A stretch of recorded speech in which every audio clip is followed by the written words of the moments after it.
Hi everybody, welcome to my intuitive living series. Today's video is on 5 tips to joyful movement.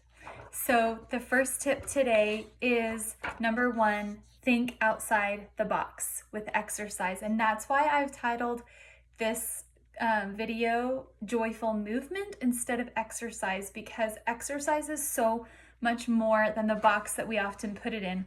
A lot of times people think exercise has to be working out in the gym, running on a treadmill, running outdoors, breaking out a sweat.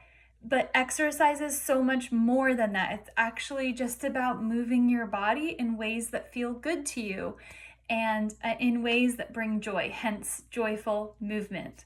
So don't put exercise in a box. That can be many, many different things. And you don't have to break a sweat in order for it to count. It's just about moving and doing things with your body.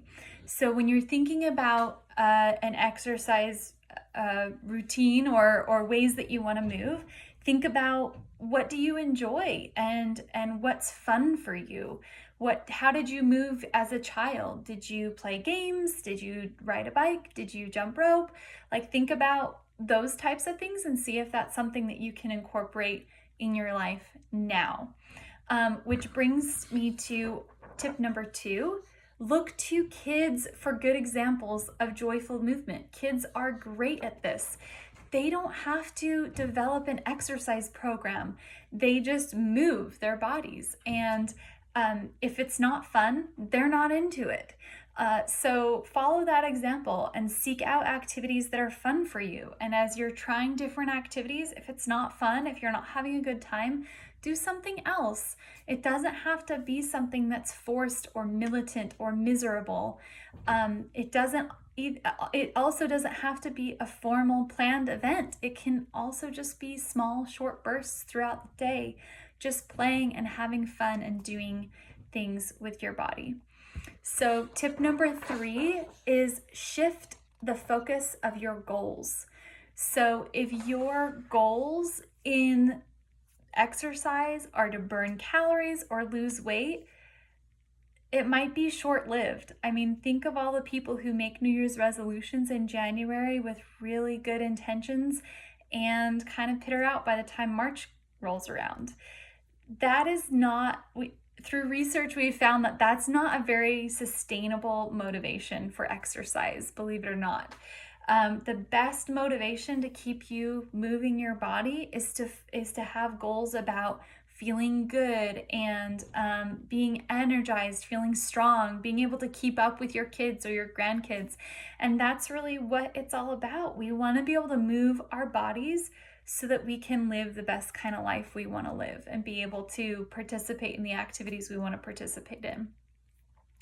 Tip number 4 is focus on how you feel. This is everything. It's really important to pay attention to how you feel before exercise, during exercise, and after exercise. When you're going into an exercise, really think about how am I feeling going into this?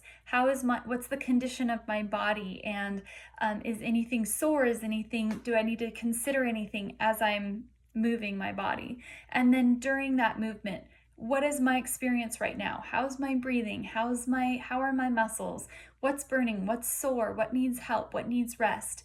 And then after exercise, thinking about what are my thoughts and how am I treating my body? Am I being kind to my body, or what do I need to consider? And that process can really help you to know if the activity you did is really beneficial for you or if you need to try a different activity.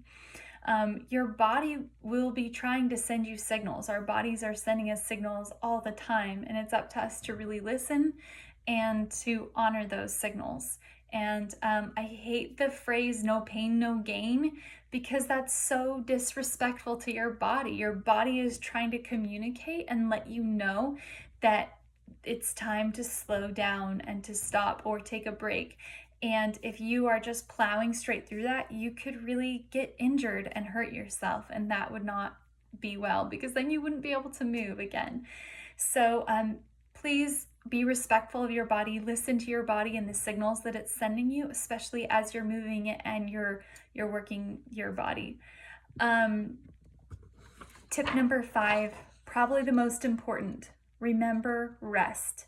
Rest is incredibly important with any movement routine because it's incredibly important, as I said in the last tip, to listen to your body. And it's really good to be able to move our bodies, but it's equally as good to be able to rest. So if you need a moment of rest, if you have a cold, if you're sore, if you tore a muscle or twisted your ankle or something, if you hurt your back, like, it's very good to be able to rest and let your body have that time to recuperate, and make sure you're not just pressuring your body to plow through that time, but really give it the time to rest. Sometimes it's more healthy to rest than it actually is to exercise. So it's important to keep that in mind in your movement routine, that rest is so important.